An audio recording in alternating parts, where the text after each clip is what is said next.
বিন্নি চাউল দিয়ে পাটি সাপটা গজ্জা বা জালি পিঠা বুঝছেন। আঙ্গর এলাকার তো বিন্নি ধান চাষ হয় না, বিন্নির চাউলও নাইকে। হে আমার বোনের জামাই যখন খাগড়াছড়ি থাকছে প্রায় 1.5 বছর হয়ে গেল গা, সেই চাউল দুলাবা এক দান আসিলাম। বিন্নি চাউল ছাড়া তো বিন্নি চাউলের পাটি সাপটা হয় না। আমি খাগড়াছড়ি বেড়াবের গেছিলাম বান্দরবন, তখন ওই পিঠা খাচ্ছিলাম আর মনে মনে নিয়ত করছি যে বাড়িতে এসে বানামু। অন্য চাউলের গুঁড়া দেওয়া বানাই আর পিঠা হয় না। ইউটিউবে ভিডিও দেখে দেখি যে বিন্নি চাউল ছাড়া ওই পিঠা গজ্জা পিঠা হবো না, জালি পিঠা হবো না। পরে এই যে দুলাবাইক দিয়ে চাউল আনাছিলাম, চাউলই আছে 1.5 বছর ধরে ঘরে পড়ে আছে। চাউলের গুঁড়া কোটাও হয় না, পিঠা বানানো হয় না। তাহলে চিন্তা হরেন হাস্তরি আপার কামে রেবি কি কই যে কোনো আগামাতা নাইকে। মধ্যে মধ্যে হঠাৎ করে মনে হয় যে চাউল করি না আছে, আচ্ছা 2-1 দিনের মধ্যে বানাবানি। সেই 2-1 দিন পারা যায় আর মন থাকে না। আজকে দেখি যে চাউল গুলা পুরানো হয়ে গেছে গা, আর মনে হয় এলা জরা ধরছে না। হাইরা আজকে রোদে দিলাম, রোদে দিয়া টনটনা হইয়া জারে থুয়ে দিলাম। মনে যেদিন নাই সেদিন পিঠা বানামই। শীত যেহেতু আসতেছে, শীতের মধ্যে এই পিঠা খায়, গরমের দিনে অত পিঠা সিঠা বানানোর মন চায় না।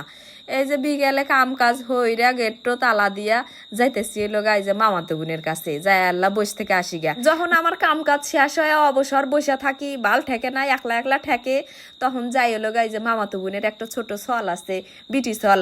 আমাক কয় আন্টি আম্মু হইরা, ওই ছলের হাতে যাই আল্লাহ মতক্ষণ নীলা খেলা হরি, খেলাধুলা হইরা তারপরে আবার বাড়ি বিলে আসি। গেলে গেছি মাগরিবের আল্লাহ আগে আগে বাড়িতে আসি। বাড়িতে আইসা যাওয়ার সময় আবার মুরগি ভিজে থুয়ে গেছিলাম গা।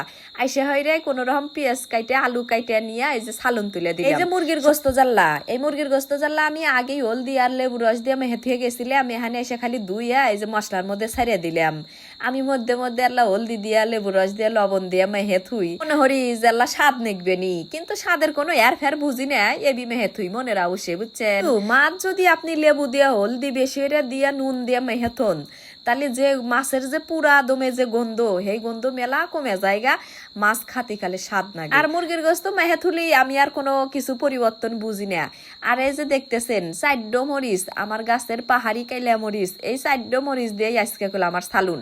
ওই মশলার মধ্যে আমি কোনো গুঁড়া মরিচ দেই নেই, খালি এই যে কাঁচা মরিচ যে দেখলেন দিলাম। 4 মরিচ দিয়ে কিন্তু আজকে আমার মুরগির গোস্তের একবারে জাল পারফেক্ট হবো, কারণ এই কাইলা পাহাড়ি মরিচ সেই স্বাদ সেই জাল।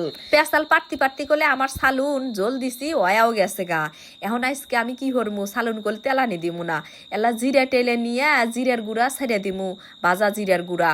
কি আমি জানি আজকে আমার মনে হলো যে না তেলানি দিমু না, তরহারি এবি মনে হইতেছে ভালোই স্বাদ হয়েছে। আলসি হয়ে তেলানি দিলাম না বুঝছেন। আবার পেস্ট কাটা নাকবেনি, তেলানি দেওয়া নাকবেনি, এটাই বেজাল ঠেকতেছে। জায়গা ভিডিও করলে আমার এই জাল্লাই স্বাদ হয়েছে তরহারি। ভাত খাই গেছে। ভালো থাকেন সবাই, টাটা, আল্লাহ হাফেজ।